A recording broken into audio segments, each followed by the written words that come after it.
আজ আপনাকে একটা গল্প শোনাচ্ছি। একদিন এক ব্যক্তি নিজের দ্বারে লিখে দিলেন, আজ আমি ভীষণ দুঃখী, আজ আমার সাথে কেউ দেখা করতে আসবেন না। কিছুক্ষণ পরে তার এক বন্ধু এলো, সে সেই লেখা পড়ল, তাও গিয়ে তার সাথে দেখা করল। সে বলল, আমি লেখাপড়া জানি না, কিন্তু আমার বন্ধুর মনের এই বেদনা, এটা আমাকে সবসময় ডাক দেয়। এরাই হলো আসল বন্ধু।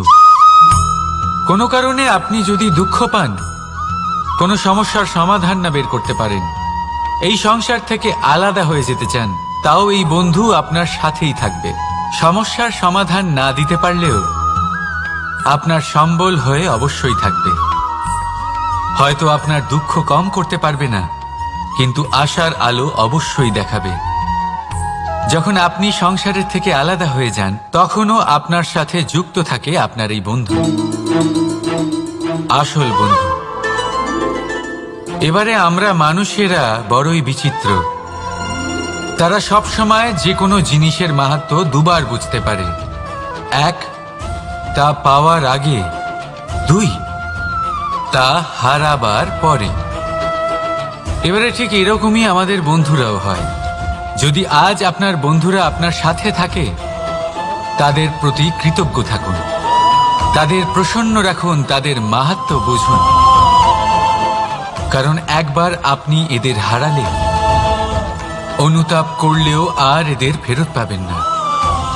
তাই ভালোবাসুন, বন্ধুত্ব বজায় রাখুন, আর আমার সাথে প্রসন্ন হয়ে বলুন, রাধা রাধা। আমাদের মধ্যে বহু মানুষ মাঝে মাঝে নিজেকে অকর্মণ্য মনে করি। ভেবে নিই যে এত চেষ্টা করার পরেও কিছুই পেলাম না, আর হয়তো পরেও কিছুই পাব না।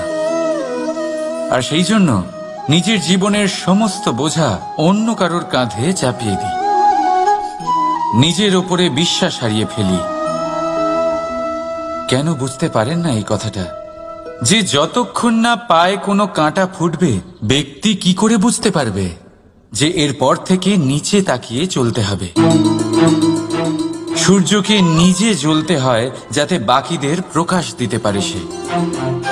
রাতের অন্ধকারের সাথে লড়াই করার জন্য চন্দ্রিমাকে আকাশে একা উজ্জ্বল হতে হয়।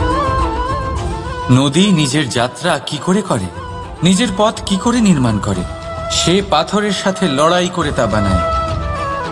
যদি স্বয়ং আপনি নিজের সাহায্য করতে অক্ষম হন, তাহলে নিশ্চিতভাবে আপনার এই জীবন ব্যর্থ হয়ে যাবে। তাই মনে রাখবেন, এই সংসারে নিজের জীবনের ভার নিজের কাঁধেই বহন করতে হয়। অন্যের কাঁধের ওপর শুধুমাত্র পরলোক যাত্রা হয়। সেই জন্য এই সংসারে জীবিত সেই যে আত্মনির্ভর।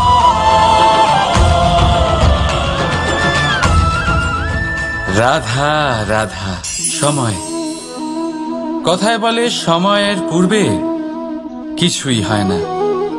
প্রতিটা ঘটনার একটা সময় থাকে।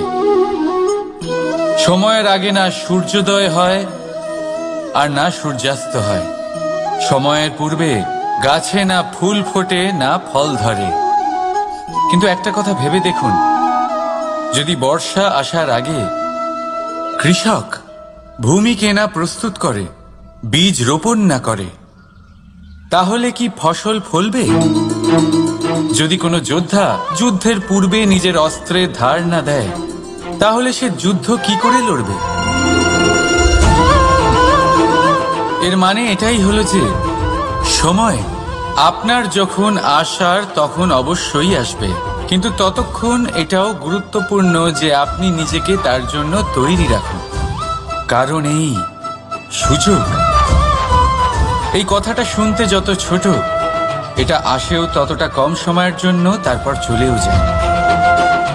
এবার যদি সুযোগ আপনার হাতে আসে আর আপনি তার জন্য তৈরি না থাকেন, তাহলে আপনি সাফল্য কি করে পাবেন?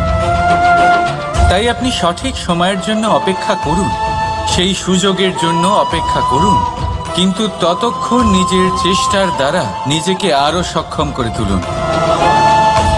কারণ সাফল্য আপনার জন্য অপেক্ষা করছে, শুধু আপনি তার জন্য তৈরি থাকুন। রাধা রাধা। সংসারে সকলে উঁচুতে উঠতে চায়, কেউ নত হতে চায় না।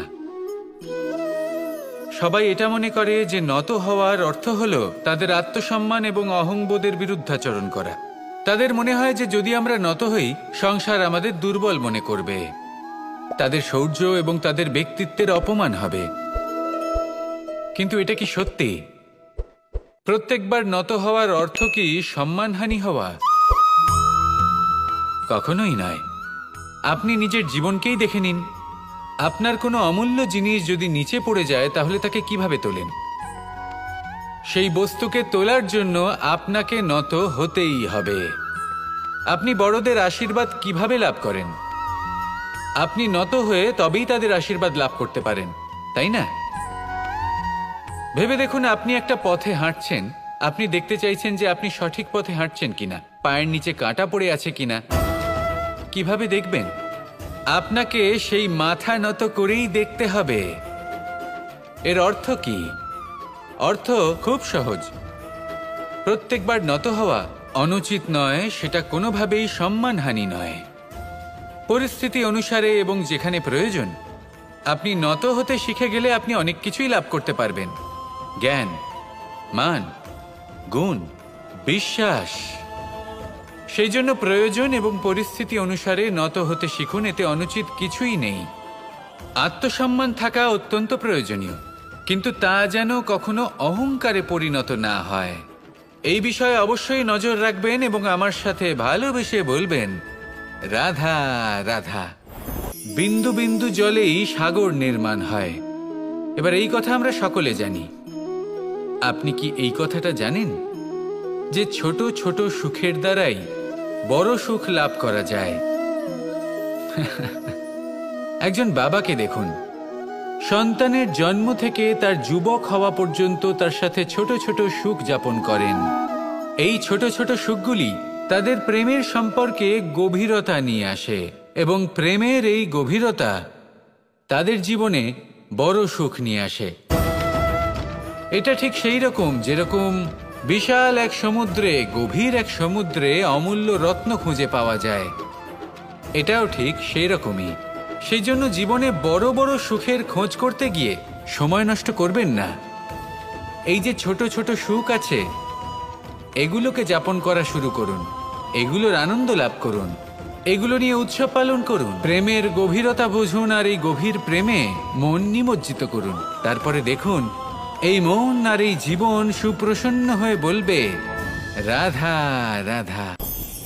এই সংসারে যখন সাফল্যের পথে আপনি অগ্রসর হবেন, তখন আপনার পরিশ্রম, একাগ্রতা, সাহসের সাথে সাথে সমাজের মানসিকতাও সহ্য করতে হবে। প্রত্যেক ব্যক্তি কিছু না কিছু ভাবেন, কিছু না কিছু বলেন।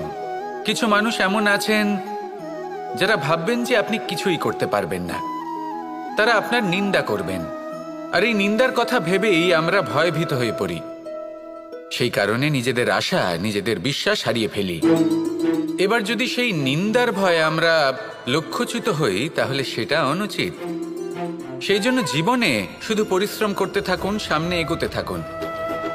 যেই দিন আপনি আপনার লক্ষ্য লাভ করবেন, সেই প্রত্যেক ব্যক্তি যারা নিন্দা করছিলেন, তাদের দৃষ্টি আপনা থেকেই পাল্টে যাবে, ঠিক কিনা? এই সংসারকে যা প্রাণ চায় তাই বলতে দিন। যদি আপনি কারোর কথা শুনতে চান, তাহলে নিজের অন্তরের কথা শুনুন। সেটাই আপনাকে উচিত পথে নিয়ে যাবে। সামনে অগ্রসর হতে থাকুন, পরিশ্রম করুন। এমন একটা দিন আসবে যেদিন এই নিন্দুক ব্যক্তিরা আপনার লক্ষ্য প্রাপ্তির উদাহরণ সবাইকে দেবে। আসুন আমার সাথে ভালোবেসে বলুন, রাধা রাধা। আমরা জীবনে চলতে চাই, সামনে এগোতে চাই, কিন্তু কখনো কখনো এমন হয় যে আমরা আমাদের লক্ষ্য দেখতেই পাই না। আমরা চিন্তিত হয়ে পড়ি, ব্যতীত হয়ে পড়ি, আমরা কিছু বুঝতেই পারি না। এই মন অশান্ত হয়ে যায়। কিন্তু যদি আপনি থেমে যান, তাহলে নিজের পথ এবং নিজের লক্ষ্য থেকে সরে যাবেন। সেই জন্য চলতে থাকুন, থামবেন না। যতদূর পারবেন চলতে থাকুন, যতদূর দৃষ্টি যাচ্ছে চলতে থাকুন। তারপরেই দেখবেন পরবর্তী পথ আপনা থেকেই আপনার সামনে আসবে। কারণ আপনার দৃষ্টির সীমা থাকতেই পারে, দৃষ্টিভঙ্গির সীমা নেই। আপনার পথের সীমারেখা থাকতেই পারে, কিন্তু সেই পথে চলার সাহসের সীমা নেই। সেই জন্য নিজেকে অসীমিত করে তুলুন। এই সীমারেখা আপনা থেকেই দূর হয়ে যাবে, লক্ষ্য নিজে থেকেই দেখতে পাবেন। আর এই মন সুপ্রসন্ন হয়ে বলবে, রাধা রাধা। মানুষ সবসময় চায় যে তার জীবনে যেন কখনো কোনো সমস্যাই না আসে। সে চায় তার জীবন যেন শুধুমাত্র শান্তি এবং সুখের দ্বারা পূর্ণ থাকে। কিন্তু এই চাহিদা অনুচিত কিছু নয়।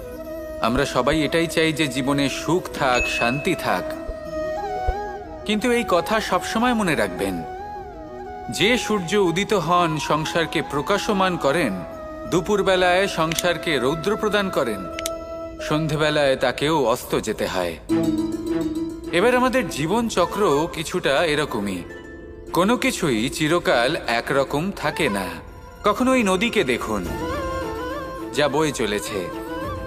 এই নদী যা বয়ে চলেছে তার পথেও অনেক বিপদ আসে। বড় বড় পাথরের সম্মুখীন হয়ে তাকেও সামনে এগিয়ে যেতে হয়। একটি পুকুর যা চারদিক থেকে ঘেরা, তার জীবনে কিন্তু কোনো সমস্যা নেই। কিন্তু এই সংসারে পুকুরের পুজো করা হয় না, পুজো করা হয় নদীকে। মনে রাখবেন, সমস্যার ঊর্ধ্বে তিনি উঠতে পারেন যিনি সমাধি লাভ করেছেন, যিনি এই সংসারেই নেই।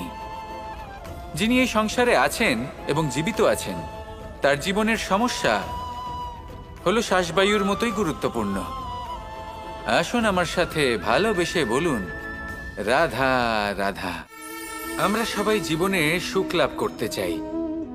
শুধু জীবনে কেন, জীবনের পরেও আমরা সুখ লাভ করতে চাই। আমরা সকলে স্বর্গের কামনা করি। কিন্তু খুব সহজ একটা কথা, যদি আপনি স্বর্গ লাভ করতে চান তাহলে প্রথমে মৃত্যু লাভ করতে হবে। আপনি যদি প্রাণই না দেন তাহলে আপনি স্বর্গ লাভ কিভাবে করবেন, তাই না? শুধু এই ছোট্ট একটা বিষয় দ্বারা আমরা জীবনে অনেক কিছুই শিখতে পারি। যদি আপনার কোনো লক্ষ্য থাকে, কোনো মনোবাঞ্ছিত স্থান থাকে, কোনো বড় কাজ আপনি করতে চান, তাহলে সেই সবই হবে। কিন্তু শুধুমাত্র কামনা করলে হবে না, আপনাকে কর্ম করতে হবে, নিরন্তর প্রয়াস, পরিশ্রম, পথ খুঁজতে হবে, সামনে অগ্রসর হতে হবে। কখনো অসফল হলে তার কারণ খুঁজতে হবে, বিপদের সম্মুখীন হতে হবে, অন্তর থেকে নিজের শক্তি বাড়িয়ে তুলতে হবে। তবেই আপনি নিজের লক্ষ্য লাভ করতে পারবেন, মনোবাঞ্ছিত স্থান পাবেন। মহান নদী গঙ্গা একটি বিন্দু দ্বারা শুরু হয়, ধীরে ধীরে অগ্রসর হয়। কোনো পাথরে ধাক্কা খেলেও সে থামে না, বরং এগোতেই থাকে। তারপরেই সে মহান নদী গঙ্গা হয়ে উঠতে পারে। পরিশ্রম করুন, লক্ষ্য লাভ করুন, আর আমার সাথে ভালোবেসে বলুন, রাধা রাধা। এই সংসারে জয়লাভ করার জন্য, সাফল্য লাভের জন্য শক্তি, ধৈর্য, সাহস, মিত্রদের সঙ্গ, এই সব ছাড়া আর কি আছে যা অত্যন্ত প্রয়োজনীয়? বিশ্বাস। সত্যি কথা বলতে এই বিশ্বাস অত্যন্ত অমূল্য। কিন্তু এটা দুদিক খোলা তলোয়ারের মতো। এটা আপনাকে বলশালীও করে তুলতে পারে, শক্তিশালীও করে তুলতে পারে, আবার দুর্বলও করে তুলতে পারে। কিভাবে? যদি আপনি শুধুমাত্র অন্যের উপরে বিশ্বাস করেন যে ওনারা সবাই আমাকে সামলে নেবেন, আপনার বিশ্বাস শুধুমাত্র অন্যের ওপর, আর সেই বিশ্বাসের ভিত্তিতে আপনি কর্ম করেন, তাহলে আপনি দুর্বলই হয়ে উঠবেন। কিন্তু এই বিশ্বাস যদি আপনি নিজের ওপর রাখেন যে যাই হয়ে যাক না কেন, আমি নিজেকে ঠিক সামলে নেব, আমি আমার পথ বানিয়ে নেব, সব বিপদের সম্মুখীন আমি নিজে হব এবং জীবনে সামনে এগোতে থাকব, তাহলে এই বিশ্বাস আপনাকে বলশালী করবে। এবার সিদ্ধান্ত আপনার যে আপনি কি চান। এই বিশ্বাস আপনাকে বলশালী করবে নাকি দুর্বল, ভেবে দেখুন, আর আমার সাথে ভালোবেসে বলুন, রাধা রাধা। কথায় আছে যে স্বপ্ন এবং লক্ষ্য হলো একটি মুদ্রারই দুটি দিক। যতক্ষণ না স্বপ্ন দেখছেন ততক্ষণ বুঝবেন কি করে আপনার লক্ষ্য কি। স্বপ্ন দেখে যদি নিজের লক্ষ্য বুঝতে পারেন, সেটা পেতে চান, তবেই সেটা লাভ করতে পারবেন। কিন্তু স্বপ্ন এবং লক্ষ্য এই দুইয়ের মধ্যে একটা ভারসাম্য রয়েছে যেটা বজায় রাখা প্রয়োজনীয়। একে আমরা বলে থাকি পরিশ্রম। দেখুন, যদি আপনি স্বপ্ন দেখতে চান তাহলে পরিশ্রম ত্যাগ করে নিদ্রা লাভ প্রয়োজন। কিন্তু যদি আপনি লক্ষ্য লাভ করতে চান তাহলে আপনাকে নিদ্রা ত্যাগ করে পরিশ্রম করতে হবে। তাই আলস্য ত্যাগ করুন এবং সিদ্ধান্ত নিন যে আপনি কি চান। আপনার জীবনের এই তুলাদণ্ডে স্বপ্নের পাল্লা ভারী হওয়া প্রয়োজন নাকি লক্ষ্যের? আমার মতে এই দুইয়ের মধ্যে যদি ভারসাম্য বজায় রাখেন তবে পথ নিজে থেকেই সামনে আসবে। শুধু সেই পথে অগ্রসর হতে থাকুন এবং আমার সাথে ভালোবেসে বলুন, রাধা রাধা। বস্ত্র আমাদের সকলের প্রিয়, এটা আমাদের জীবনযাপনের জন্য প্রয়োজনীয়। আমরা সবসময় চেষ্টা করি সেই বস্ত্র পরতে যা পরলে আমাদের দেখতে ভালো লাগে। কিন্তু কখনো এই কথা ভেবে দেখেছেন যে কিছু বস্ত্র যদি স্বচ্ছ হয় তাহলে তা পুরনো হলেও দেখতে ভালো লাগে? ঠিক তেমনই, যেমন কোনো খাবার যদি মশলাদার না হয়, অত্যন্ত সুস্বাদু নাও হয়, কিন্তু যদি তা গরম হয়, টাটকা হয়, তাহলে খেতে ভালোই লাগে। ঠিক সেইভাবেই যদি কোনো ব্যক্তি সুন্দর নাও হয় কিন্তু তার কথা খুবই মধুর হয়, তাহলে সেই ব্যক্তি সকলের প্রিয় হয়। কোনো ব্যক্তি যদি ধনবান নাও হন কিন্তু তিনি যদি গুণী হন তাহলে এই সংসারে সম্মান লাভ করেন। সেই জন্য কখনো এই বিষয়ে দুঃখ পাবেন না যে আপনার কাছে ভৌতিক স্বাচ্ছন্দ্য নেই। আপনার কাছে সবথেকে বড় বস্তু, সবথেকে মূল্যবান বস্তু যেটা আছে সেটা হলো আপনার আত্মা, আপনার মন, আপনার বিচারধারা, আপনার গুণ, আপনার কথা। এগুলো সবসময় শুভ রাখুন এবং সবসময় নিজের সাথে রাখুন। এই জীবন সফল হবে এবং প্রেমময় হয়ে বলে উঠবে, রাধা রাধা। ছোটবেলা থেকেই আমি গরু চড়িয়ে অভ্যস্ত, সেই জন্য সকলে আমাকে গোপাল নামে ডাকত। কিন্তু গোপাল হয়ে আমি একটা অমূল্য শিক্ষা লাভ করেছি। আমি দেখেছি যে গৌশালাতে অনেক বাছুরের মধ্যে একটি গাই তার নিজের বাছুরকে অবশ্যই চিনে ফেলে। যেখানে সমস্ত বাছুর একই রকম দেখতে এবং প্রত্যেকের স্বরও সমান, তারপরেও সকল বাছুরের মধ্যে নিজের বাছুরকে ঠিক চিনতে পেরে যায় এবং তার সাথেই থাকে। ঠিক এইরকমই কিছুটা হয় আমাদের কর্ম এবং তার কর্মফল। আপনি সবার মাঝে থেকেও কোনো কর্ম যদি করেন, সেই কর্মফল সবার মধ্যে আপনাকে চিনে ফেলবে এবং আপনার সাথেই থাকবে। তাই যখনই কর্ম করবেন ভেবে চিন্তে করবেন। কোনো কর্ম করার আগে একবার ভেবে দেখুন, তাহলে জীবনে বারংবার অনুতপ্ত হতে হবে না। কারণ বিষয়টা কিছুটা এরকম যে এই সংসারে আপনি কাল, কর্মফল এবং সময়, এই তিনের হাত থেকে কখনো লুকোতে পারবেন না, কখনো পালাতেও পারবেন না। আসুন আমার সাথে ভালোবেসে বলুন, রাধা রাধা।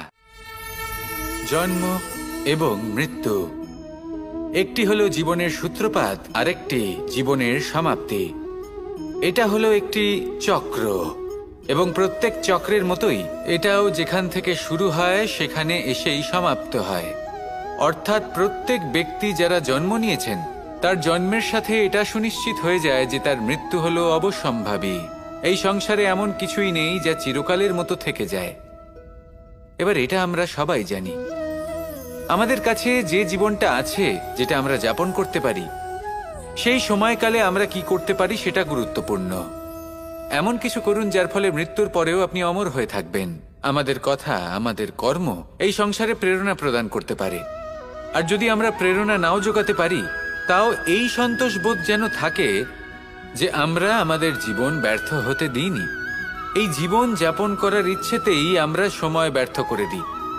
আর এই জীবনকে যাপন করার সর্বশ্রেষ্ঠ উপায় হলো এটাই যে কখন আমাদের মৃত্যু হবে, কিভাবে আমাদের মৃত্যু হবে, এই চিন্তা ত্যাগ করে যেন আমরা বর্তমানে বেঁচে থাকি, আজকে বেঁচে থাকি, আজকে দাঁড়িয়ে কর্ম করি এবং আজ যে সংকট সামনে তার সম্মুখীন হই। ভবিষ্যতের পথ নিজে থেকেই উন্মুক্ত হবে। আপনার জীবনে অনেক বড় বড় বিপদরূপী পাথর আসবে। সেই পাথরগুলিকে এতটাই দুর্বল করে দিন যাতে সেই পথ আপনি অগ্রসর হওয়ার পরে আপনার পেছন পেছন যে সেই পথ দিয়ে আসবেন তিনিও যেন সহজেই পাথর চূর্ণ করে সামনে অগ্রসর হতে পারেন। মনে রাখবেন, আপনার প্রচেষ্টারও একটা মাহাত্ম্য আছে। যদি আপনি কোনো কেল্লার শিখরে পতাকা উত্তোলন নাও করতে পারেন, তাহলেও আপনার প্রচেষ্টার যে মাহাত্ম্য তা কখনো কমে যাবে না। সেই জন্য প্রচেষ্টা করতে থাকুন আর আমার সাথে ভালোবেসে বলুন, রাধা রাধা। মানুষের একটি সমস্যা আছে যে মানুষ সাফল্যকে মাপতে থাকেন, লক্ষ্যপ্রাপ্তিকে মাপতে থাকেন এবং তার তুলনা করতে থাকেন যে ও এত কিছু পেল আর আমি পেলাম না, ওর কাছে এত কিছু আছে কিন্তু আমার কাছে নেই। এই তুলনা করার জন্য ওনারা দুঃখী হয়ে পড়েন, নিরাশ হয়ে পড়েন। তাই আমি একটা প্রশ্ন করছি যে এটা কি উচিত? এই সংসারে আপনি কি নিয়ে তুলনা করবেন, যেখানে সূর্যদেব চন্দ্রমা দুজনেই আছেন, দুজনেই হলেন বিশেষ, দুজনেই নিজ নিজ সময়ে উদিত হন। এদের মধ্যে একজন না থাকলে তাহলে আমাদের জীবন কঠিন হয়ে পড়বে।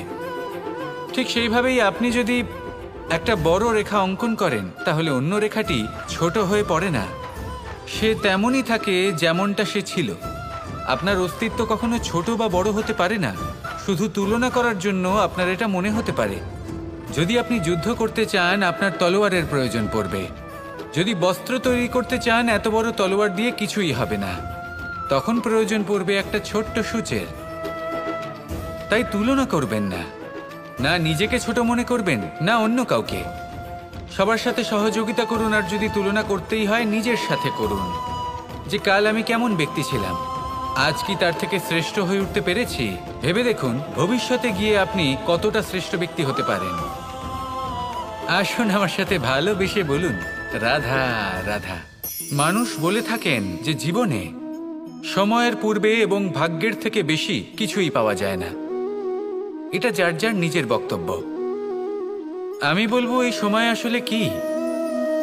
এই সময় হলো যাতে যুগ যুগান্তর নিহিত আছে, যার মধ্যে দিন আছে, মাস আছে, বছর আছে, ঠিক কিনা? বাস্তবে আপনার কাছে সময় কতটা আছে যা আপনি সদ্ব্যবহার করতে পারেন? তখন থেকে আছে যখন থেকে আপনি নিজেকে বুঝতে শুরু করেন। ততক্ষণ আছে যতক্ষণ না আপনি এই সংসার ছেড়ে চলে যাচ্ছেন। শুধু এটুকু সময় আছে আপনার কাছে। আর যদি ভাগ্যের কথা বলা হয় তাহলে ভাগ্য হলো সেই পরিস্থিতি যখন মানুষ নিজেকে সময়ের হাতে সমর্পণ করে দেন, তাকে ভাগ্য বলে। অর্থাৎ আপনি জীবনে পরিশ্রম করেছেন, বিপদের সম্মুখীন হয়েছেন, সামনে এগিয়ে গেছেন, কোথাও পৌঁছে গেছেন এবং তখন আপনার মনে হলো যে ব্যাস এখানেই থেমে যাওয়া উচিত, তাহলে সেটাই হবে আপনার ভাগ্য। যদি ভাগ্যের কথা বলা হয় তাহলে বলবো সত্যবানের ভাগ্যে মৃত্যু লেখা ছিল, কিন্তু সাবিত্রীর কর্ম তাকে পুনর্জীবিত করে তুলেছিল। অর্থাৎ এই ভাগ্য বদল করা সম্ভব কর্ম এবং পরিশ্রমের দ্বারা। ভেবে দেখুন, রাবণ মাতা সীতাকে হরণ করেছিল। যদি শ্রীরাম সেটাকে ভাগ্য বলে মেনে নিতেন তাহলে কখনো ভাগ্য বিধাতা হয়ে উঠতে পারতেন না। ভাগ্য হলো একটা বাঁধন যেটাকে ভেঙে ফেলা খুব প্রয়োজনীয়। নিজের লক্ষ্যের কাছে পৌঁছতে হবে। হতেই পারে এই লক্ষ্য হলো পরমাত্মার কাছে পৌঁছে যাওয়া।